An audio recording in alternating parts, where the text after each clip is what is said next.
Gustavo Pereira. Nací en un pequeño puerto de la isla de Margarita, en Punta de Piedra. Me dice mi madre que un 7 de marzo del año de 1940. Desde entonces soy un margariteño en el exilio. Uno va leyendo muchas cosas y los gustos, los autores, van por supuesto cambiando en el mismo sentido en que cambian, yo diría, las especificidades estéticas, ideológicas, etcétera, ¿no? Yo recuerdo que a los 11 años, cuando comencé a escribir los primeros versos, cayeron en mis manos los libros de Bécquer, de Darío, fundamentalmente de los poetas románticos españoles e hispanoamericanos.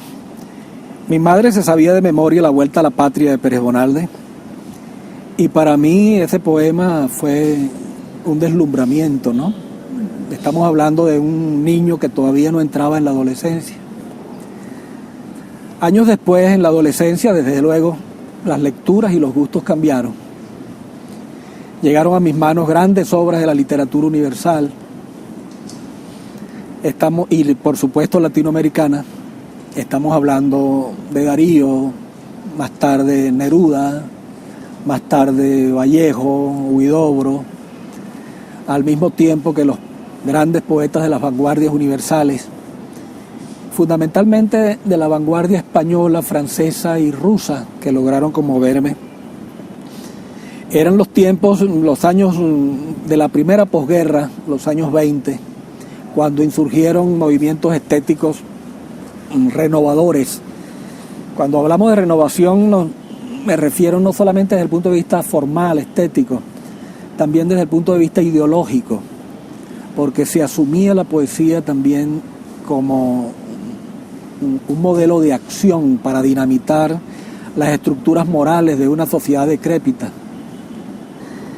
Me sorprendió que las historias de la poesía, esas historias de la poesía, no comenzaran con la poesía de los pueblos originarios que aquí habían vivido durante miles de años y que dejaron manifestaciones estéticas de primer orden, distanciadas por supuesto de la poesía de lenguas occidentales, no solamente en una forma de estar en el mundo, sino también de vivir la poesía.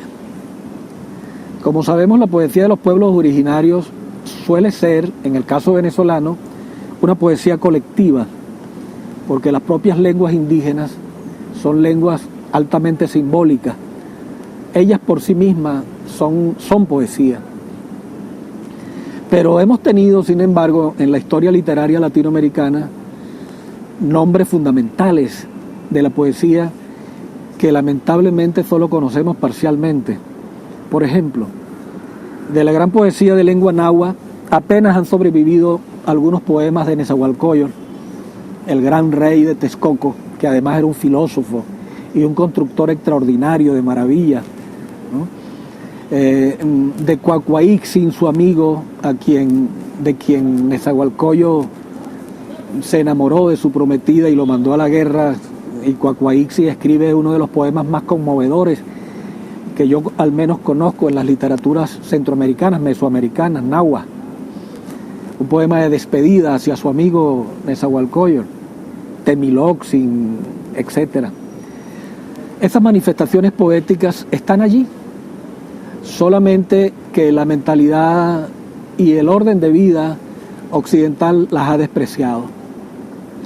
En los últimos tiempos, gracias a los movimientos progresistas, esas literaturas han sido reivindicadas. Y acá en nuestro país, un gran proyecto literario iniciado en los años 70, la Biblioteca Ayacucho, ha publicado muchas de esas compilaciones poéticas de nuestros pueblos originarios.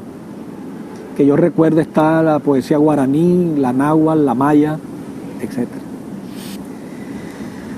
De modo que a lo largo de la vida, y he tenido la fortuna de que la vida me haya alcanzado para descubrir todas esas presencias soterradas, invisibilizadas, que me han permitido comprender que los venezolanos estamos conformados de una naturaleza, una parte de la cual nos fue ocultada, nos fue enterrada, nos fue escamoteada o simplemente despreciada, que es el cordón umbilical que nos une con lo que aquí nació, con la semilla que aquí floreció, que son las culturas aborígenes, las culturas indígenas, que se mestizaron luego en ese crisol de culturas que somos por fortuna los venezolanos.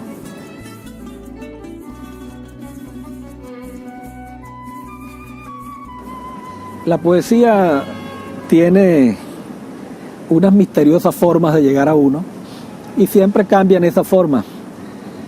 Nuestro deber está en intentar propiciar las maneras en que esas formas lleguen a uno para que quien dicta nos encuentre en la mejor disposición de escribir. Yo acostumbro a escribir muchas cosas al mismo tiempo. Ahora creo que he terminado un libro en prosa que se llama La poesía es un caballo luminoso, que son textos sobre el trabajo poético y sobre la poesía y sobre algunas de las cosas, de las preocupaciones que he tenido a lo largo de todos estos años sobre el oficio de poeta y la condición de poeta. Hay un libro de poemas inédito también que se llama Declaración de amor con tormentas, que es un libro que recoge también gran parte de esos pequeños poemas que yo he llamado somari, que no son sino la consecuencia de tachaduras de poemas más extensos y que son fundamentalmente poemas breves, y es lo que quiere decir ese término. Por lo demás, intento escribir un libro que es una especie de batiburrillo, de diario más bien, de diario de vida, pero no de vida personal, sino las cosas que he observado, leído a lo largo de muchos años y de las cuales he llevado algunos apuntes. Yo diría que son apuntes casi como pestañas, ¿verdad? Citas de autores, citas de lecturas, datos, fundamentalmente declaraciones, y que apenas he balbuceado las primeras líneas de ese trabajo, que me tienen muy entusiasmado porque no es un libro orgánico, no es un ensayo, sino una especie de pigmentos, de puntos esparcidos a lo largo de una página y que tratan, por supuesto, a la manera de un diario, de las distintas cosas de la vida y del mundo. Amores y desamores, políticas y antipolíticas, y todas las cosas que pueden preocupar a una persona que se sabe sensible y que actúa fundamentalmente sobre la base de una conciencia en estado de sensibilidad. Eso fue un cuadernillo de adolescencia que lo publiqué yo por mi cuenta en una de esas aventuras infantiles o adolescentes de recolecta para publicar los 200 ejemplares de un cuadernillo que se llamó El rumor de la luz en el año 1956.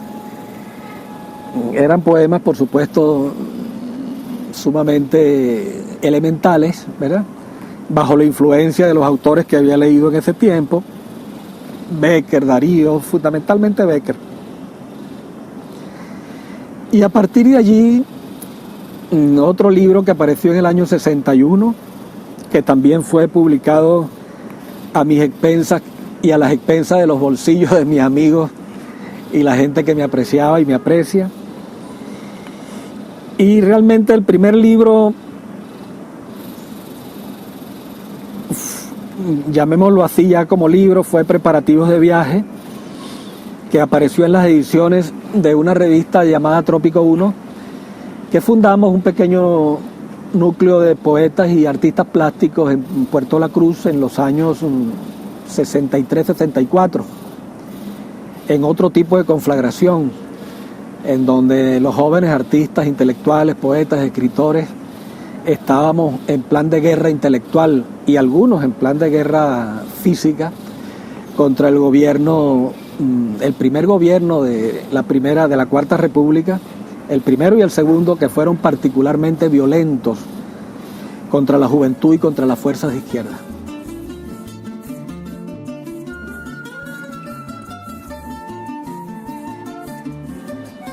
Para mí la lectura es la maravilla de las maravillas. Yo no he conocido nada que proporcione tanta plenitud como leer un buen libro.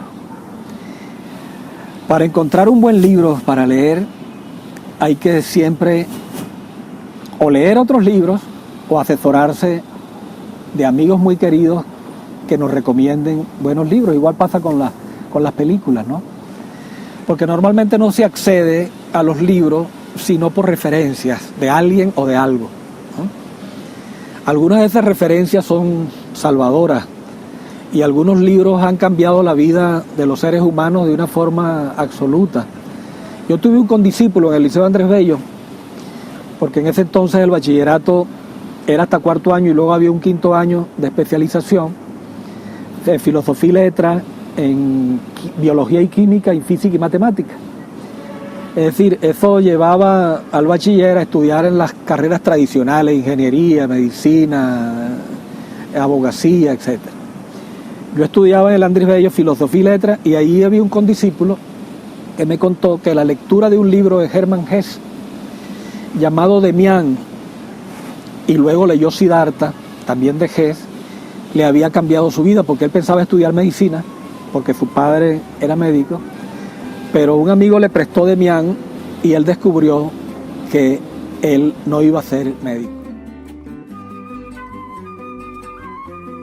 Sobre salvajes. Los pemones de la gran sabana llaman al rocío Chiriqueye Etacú, que significa saliva de las estrellas, a las lágrimas Enú Parupue, que quiere decir guarapo de los ojos, y al corazón Yeguanenapue, semilla del vientre. Los guaraos del delta del Orinoco dicen Mejocoji, el sol del pecho, para nombrar al alma. Para decir amigo dicen Majocaraiza, mi otro corazón. Y para decir olvidar dicen Amoniquitane, que quiere decir perdonar. Los muy tontos no saben lo que dicen. Para decir tierra dicen madre, para decir madre dicen ternura, para decir ternura dicen entrega. Tienen tal confusión de sentimientos que con toda razón las buenas gentes que somos les llamamos salvajes.